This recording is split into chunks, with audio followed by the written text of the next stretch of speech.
আমাদের কাছে অনেক ভালো লাগতেছে। আমরা যেরকম নিজেদেরকে স্বাধীন হিসাবে প্রেজেন্ট করতে পারতেছি, আমরা চাইতেছি যে আমাদের দেশটাকে নতুন ভাবে সাজাতে, দেশ দেয়ালগুলাকে আবার নতুন সাজে সাজাতে আমরা আমরা মনের ভাবগুলো প্রকাশ করতে পারতেছি। আমরা অনেক খুশি। অনেক অনেক ভাষায় ব্যবহার করতেছি। আমাদের অনেক অনেক ভাবে আবার মজা করে অনেকে বাচ্চারা লিখতেছে, এইগুলাই আর কি। খাতায় ছোটখাটো স্কেচ করছি বা লেখালেখি করছি, কিন্তু দেয়ালে এটাই ফার্স্ট টাইম। আর ভালোই লাগতেছে, আমি জানি না কেমন হয়েছে, কিন্তু আমি অনেক খুশি আর্ট করতে পেরে। অনেক ভালো লাগছে। আমরা এই দেওয়ালের মাধ্যমে আমাদের সাম্প্রতিক যে বৈষম্য বিরোধী ছাত্র আন্দোলন ছিল, সেই আন্দোলনের বিভিন্ন স্মৃতি আমরা দিয়ে যাচ্ছি এবং পরবর্তী প্রজন্মের জন্য আমাদের দেশ কেমন হওয়া উচিত, কি কি আমাদের সমস্যা আছে সেই সমস্যাগুলো তুলে ধরছি। আমাদের সাম্প্রদায়িক যে দাঙ্গা, সেই দাঙ্গা আমরা আটকানোর জন্য আমরা সাম্প্রদায়িক কিছু মেসেজ আমরা দেওয়ার চেষ্টা করছি এবং যারা শহীদ হয়েছে তাদের উদ্দেশ্য করে, তাদের উপর ভিত্তি করে আমরা তাদের সামাজিক যে মানুষজন আছে তাদেরকে আমরা জানানোর চেষ্টা করছি যে আমরা এই মানুষগুলোর শহীদের মাধ্যমে ত্যাগের বিনিময়ে আমরা এই স্বাধীনতা পেয়েছি।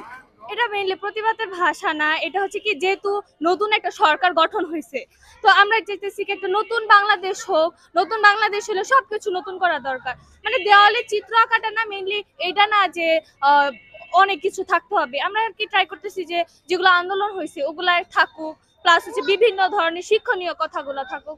এগুলা এদের করে নিজেরাই ট্রাই করতেছি নিজের দেশটাকে সুন্দর করার জন্য। এর থেকে বেশি আর কিছু না। আর এটা না আমরা একা না, মানে যত স্টুডেন্টরা আর্ট করতেছে তাদের পরিশ্রম অনেক। আমি মেনলি ফেস করছি একটা দিন পুরো না খাওয়া, কত কষ্ট করে যে করা এগুলা, মানে দেশের জন্যই করা, আর নিজেদের জন্য না। এর থেকে খুশি আর কিছু না। কষ্ট যেহেতু ভুলে গেছি, তো ওই জন্য হচ্ছে আমরা এই 5 আগস্ট যে ওইটা হচ্ছে আমরা 36 জুলাই হিসাবে আর কি কাউন্ট করতেছি। যেমন আমরা হচ্ছে এখানে পুরা মাসের যে চিত্রটা, পুরা মাসে বাংলাদেশে কি কি হয়েছে পুরোটা একদম তুলে ধরতেছি একটা দেয়ালে আর কি। একদম পুরো মাসে একদম কতটুকু কি হয়েছে বাংলাদেশে, কে মারা গেছে, কতজন কি হয়েছে, এরকম আর কি। যেরকম এই যে মুগ্ধর ছবি আছে, তারপরে হচ্ছে বাকি আবু সাইদের ছবি আছে, এরকম আর কি। নিজের কাছে তো ভালোই লাগতেছে, দেশের জন্য লিখতেছি তো ভালোই লাগতেছে। এখন আমরা সবাই স্বাধীন দেশের নাগরিক। তো ওইরকম অভিজ্ঞতা ছিল না, জাস্ট স্কুলে জাস্ট যতটুকু করা হয়েছে আর কি। আমরা এনে কেউই প্রফেশনাল না, সবাই যতটুকু করতে পারি আর কি করতে। আসলে 71 দেখতে পাইনি, কিন্তু 24 দেখেছি। যুদ্ধ বলতে যেটা, সেটা একদম মানে চোখের সামনে দেখতে পেয়েছি এবং দেখে সেই প্রতিবাদে আমরা হয়তো সহযোগিতা করতে পারিনি, কিন্তু এখন যেহেতু আমরা জয়টাকে উপভোগ করছি, তো জয়ের সাথে আমরা দেয়ালগুলোকে রঙিন করছি, কারণ এটা আমাদের নতুন বাংলাদেশ করছি। তো দেয়াল রঙিন করে আমরা তাদের আন্দোলনে হয়তো প্রতিবাদে সহযোগিতা করিনি, কিন্তু এই স্মৃতিগুলো আমরা ধরে রাখতে চাচ্ছি, তাদেরই অবদানগুলো। আমাদের হচ্ছে গ্রাফিটি প্রতিবাদের ভাষা। প্রথমত নিজের কাছে অনেক ভালো লাগতেছে যে আমরা দেশের জন্য কিছু করতে পারতেছি, যেন দেশের জনগণ মানে সব মানুষ যেন সচেতন হয়। আর দ্বিতীয়ত হলো আমরা আর্টে এই গত 1-2 মাসে আমাদের সারা বাংলাদেশে যেই সমস্ত গণহত্যা, এমনকি যে সমস্ত মানে স্বৈরাচারের যে পতন হলো, বিভিন্ন যে কাহিনীগুলো হয়েছে সেগুলো আমরা আর্টের মাধ্যমে ফুটিয়ে তুলতে চাচ্ছি। এর মাধ্যম দিয়ে যেন মানুষ আরো সচেতন হয়, এমনকি বুঝতে পারে যে আমাদের দেশে এই বিগত কয়েকদিন কি হয়েছে। মূলত আমরা এটি আর্টের মাধ্যমে ফুটিয়ে তোলার চেষ্টা করছি। আমরা প্রায় 5 থেকে 6 দিন থেকে শুরু করেছি, এই পর্যন্ত আমরা 10 থেকে 15টি আর্ট মানে সম্পূর্ণ করেছি। এমনকি চলমান রয়েছে, প্রত্যেকদিন দেখা যাচ্ছে যে 3 থেকে 4টি করে করছি, এমনকি আশাবাদী যে আমরা আরো মানে করবো সামনে। অনেক শখের বিষয়, এগুলো অনেক আনন্দ দেয়। তো এখন একটা সুযোগ পাচ্ছি, সবাই শহরের নানা দেয়াল কালার করতেছে, তো আমরাও সুযোগ পেয়েছি তাই আমরা করছি। এখানে আমরা আন্দোলনের থিমটা রেখেছি, প্লাস আমরা যেরকম আর্ট পারি আর কি ওরকম আর্ট করার চেষ্টা করছি আর কি। দেয়ালগুলোকে রঙিন করার চেষ্টা করছি, এটাই। যে আমরা এই দেয়ালগুলোই শেষ করতে পারি, 2 দিন হয়েছে আর কি, মাত্র আসছি তো 2 দিনেই এই মাত্র এই দেয়ালগুলো শেষ করেছি। আরো শহরে অনেক অন্যান্য দেয়াল ধরার চিন্তা ভাবনা রাখছি আর কি। আমরা তো একটা আন্দোলনের মাধ্যমে জয় আনলাম, বাংলাদেশকে দ্বিতীয়বার করে স্বাধীন করলাম। এই স্বাধীন দেশে আমরা তরুণরা, যুবকরা নতুন করে দেশটাকে রঙিন করতেছি। এইখানে আমরা দেওয়ালে অঙ্কন করে, দেওয়ালে যে ইগুলো ছিল সেগুলোকে নতুন করে আবার করে আমরা সুন্দর করে ফুটিয়ে তুলতেছি। আমাদের দেশকে রিপ্রেজেন্ট করতেছি আমরা বিশ্বের কাছে। সেই জন্য আমরা এখানে বিভিন্ন ধরনের মানচিত্র, তারপরে হচ্ছে ফুল, লতাপাতা, এগুলো দিয়ে আমাদের মুক্তিযুদ্ধের ঐতিহ্য, তারপরে এই আন্দোলনের যে বিষয়গুলোকে সেগুলোকে আমরা ফুটিয়ে তোলার চেষ্টা করতেছি।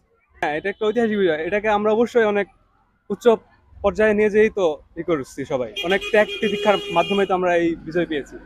কাছে তো খুবই ভালো লাগতেছে। আসলে আর্ট তো সবারই ভালো লাগে করতে।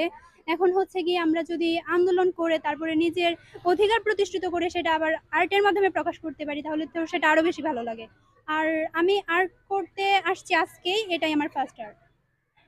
আর্টের মাধ্যমে আমরা প্রকাশ করতেছি আমাদের প্রতিবাদ, যেগুলো আমরা করছি এখন, যেগুলো আমরা আরো চাই, সংস্কার চাই, তারপরে হচ্ছে রাষ্ট্র পুনঃপ্রতিষ্ঠিত হোক সেগুলো আমরা চাই, এগুলো আমরা আবার নতুন করে প্রকাশ করতে চাচ্ছি। ওই যে আপনারা জানেন যে আমরা দীর্ঘ প্রায় 2 থেকে 2.5 মাস মানে রাজপথে নেমেছিলাম। আর রাজপথে নামার পরে দেখা যাচ্ছে যে আমাদের অনেক সংগ্রামী ভাইয়েরা নিজের জীবন উৎসর্গ করে দিয়েছে। তাদেরকে আমরা স্মরণ করার জন্য আমরা দেয়াল লিখন অঙ্কন করতেছি। তো এটাতে আমাদের অনেক ভালো লাগতেছে। এর আগেও দেখা যেত দেয়ালে অনেক ধরনের মানে অঙ্কন দেখা যেত, কিন্তু ওইটা কোনো সংগ্রামী বা স্বাধীনতার বিষয় ছিল না, ওইটা বিভিন্ন ধরনের মানে অন্য কিছু ছিল। সো আমরা মানে আমাদের শহীদ ভাইদের জন্য মানে স্মরণ করার জন্য আমরা দেয়ালে নতুনভাবে লিখতেছি, এটা আমাদের অনেক ভালো লাগতেছে। আপনারা আমাদেরকে মানে সঠিক তথ্য দিয়ে সাহায্য করবেন। উচ্চ বিদ্যালয়ের 8ম শ্রেণীর একজন শিক্ষার্থী।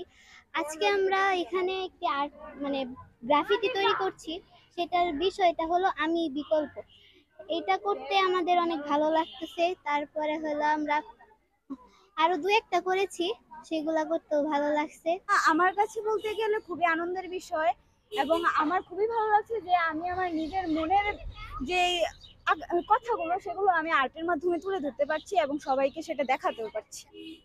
এবং আমি চাই যারা আমাদের বিপক্ষে ছিল আন্দোলনের সময় তাদেরকে দেখাতে যে তারা কিভাবে আমাদের উপর নির্যাতন করেছে, আমাদের ভাই বোনদের কিভাবে ধরে নিয়ে গিয়েছিল। আমরা সেটা দেখানোর জন্য এই আর্টটা করার চেষ্টা করেছি। আগে আর্ট করতাম বলতে আমি নর্মালি ক্যানভাসে আর পেপারে আর্ট করতাম, কিন্তু ওয়ালেই ফার্স্ট আর্ট করতেছি। অভিজ্ঞতা আমার বলতে গেলে খুবই মানে প্রকাশ করার মতো না যে কতটা ভালো লাগছে। এছাড়াও আমার ওয়ালে আর্ট করার অনেক আগে থেকে শখ ছিল। আমার ইচ্ছেও ছিল যে আমি ওয়ালে আর্ট করা নিয়ে বিজনেস করব। তো এটা নিয়ে হলো আমার ফার্স্ট জার্নি যে আমি ওয়ালে আর্ট করতে পারতেছি।